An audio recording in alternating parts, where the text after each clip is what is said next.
Желіде сүйінші ақпарат тарады, барша қазақ елі көрсін білсін, хабардар болсын. Сәлем қымбатты көрермен, бұл видеоролик үшін бір ғана емес, ондаған лайк бассаңыздар дейді. Сәлеметсіздер ме құрметті көрермен, назарларыңызды сіз білген және де сіз күткен арна қайта оралды. Біз сізге ең жақсысын ұсынамыз. Жұмысымыз жауапсыз қалмау үшін видеоролик астында подписаться және де лайк түймесін басыңыз. Ең жоғарғы зейнетақы қанша теңге? Қазақстандағы зейнетақы төлемдері мен жинақтары пайдалану тәртібіне қатысты жаңа өзгерістер қарастырылып жатыр. Еңбек және халықты әлеуметтік қорғау министрлігі Асқар Ертаевтың мәлімдеуінше, зейнетақы жинақтарын ақша алу үшін белгіленген жеткіліктік шегі инфляция деңгейіне байланысты қайта есептеліп, шамамен 10%-ға ұлғайтылды деп жазады өзгеріс.инфо сайты. Бұл шешім азаматтарының зейнетақы қаражатын ерте пайдалану менен болашақта әлеуметтік тұрғылықтық арасындағы тепе-теңдікті сақтау мақсатында қабылданбақ. Министрліктің айтуынша, зейнетақы жинақтарын пайдалану формуласы қайта қаралып жатыр. Қазіргі таңда тиісті қаулы жобасы әзірленіп, келісу кезеңінен өтуде. Өткен жылы азамат үшін жеткілікті шегі шартты түрде 2 миллион теңге болса, биыл оған инфляцияға байланысты шамамен 10% үстеме қосылады. Нәтижеде жаңа шек өткен жыл менен салыстырғанда жоғарғы болады.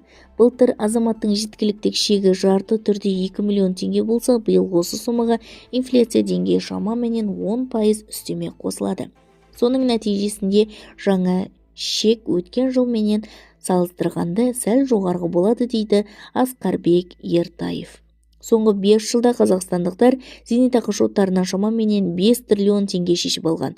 Бұл өте үлкен сома. Оның ішінде шамамен 1 триллион теңге 20 мен 35 жас аралығындағы жастар пайдаланған. Бұл дерек зейнетақы жинақтарының тек болашаққа емес, қазіргі қажеттіліктерде де жұмсалып жатқандығын көрсетеді. Осыған байланысты министрлік зейнетақы жинақтарын пайдалануға қойылатын ең төменгі жеткілікті шектерін арттыру қажет деп есептейді.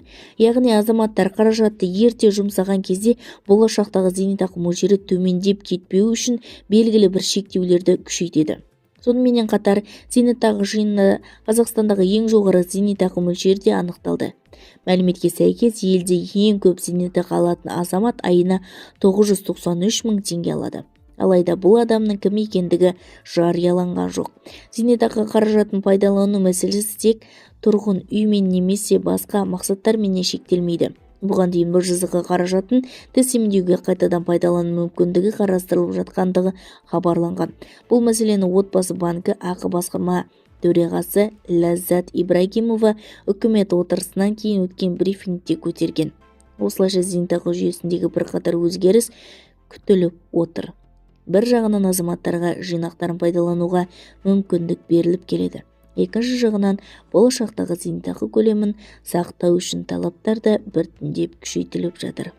Бізді тамашалауды жалғастырыңыздар және де осыған ұқсас үгіде ақпараттар сіз үшін қызықты болса, арнадағы подписаться және де лайк түймесін басыңыз. Достарыңызға үлесіп сау саламатты болыңыз.